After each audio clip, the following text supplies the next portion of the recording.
राधे राधे दोस्तों, आप सभी का हमारे चैनल हमारी आस्था स्पिरिचुअलिटी में बहुत बहुत स्वागत है। तो चैत नवरात्रा शुरू हो चुका है। चैत नवरात्रा में माँ के 9 स्वरूप की पूजा होती है, जिसमें पहला स्वरूप माँ शैलपुत्री है। पहला दिन जो है माँ का शैलपुत्री की पूजा होती है। माँ शैलपुत्री को पहले दिन समर्पित है और इसी दिन माँ शैलपुत्री की विधिवत पूजा की जाती है। आज के दिन ही कलश की स्थापना और घट स्थापना किया जाता है। तो चलिए आज सुनेंगे माँ शैलपुत्री की कथा। लेकिन इससे पहले, जैसे कि हम पहले भी कहते आए हैं, अगर आप हमारे चैनल पर पहली बार आए हैं, हमारे वीडियो को देख रहे हैं, तो प्लीज़ हमारे चैनल को सब्सक्राइब कर लीजिए, साथ ही बेल आइकन को दबा दीजिए, ताकि हमारे जितने भी धार्मिक वीडियो होंगे, ज्योतिष उपाय के वीडियो होंगे, उसकी नोटिफिकेशन आपके पास सबसे पहले पहुंच जाएगा और उसका लाभ भी आप सबसे पहले प्राप्त कर लेंगे। चलिए वीडियो को शुरू करते हैं।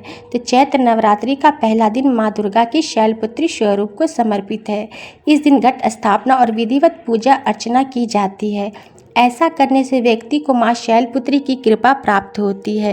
धार्मिक मान्यता के अनुसार इस दिन माँ शैलपुत्री की व्रत कथा पढ़ने या सुनने से ही व्यक्ति की सभी इच्छाएं पूरी हो जाती है। नवरात्रि के पहले दिन माँ शैलपुत्री की पूजा की जाती है।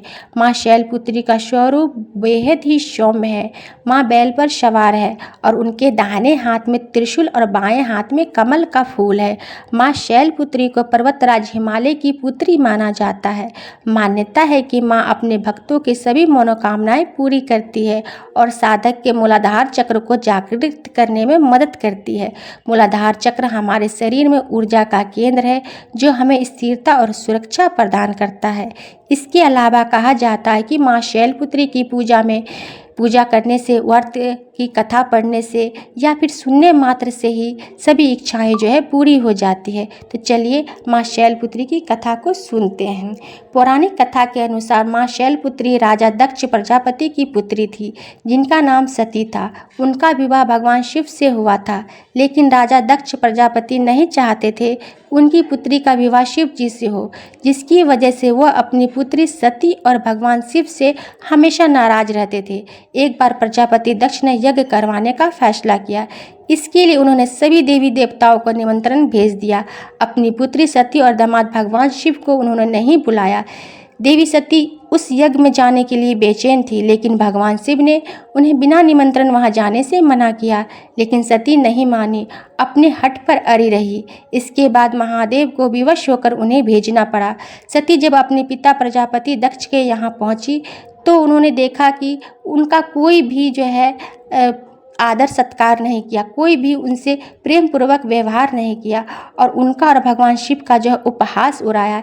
इस व्यवहार से देवी सती बहुत ही आहत हुई, तो वो अपने पति का अपमान को बर्दाश्त नहीं कर पाई और क्रोधवश वहाँ पे जो स्थित यज्ञ था, उस अग्नि यज्ञ कुंड में वो बैठ गई।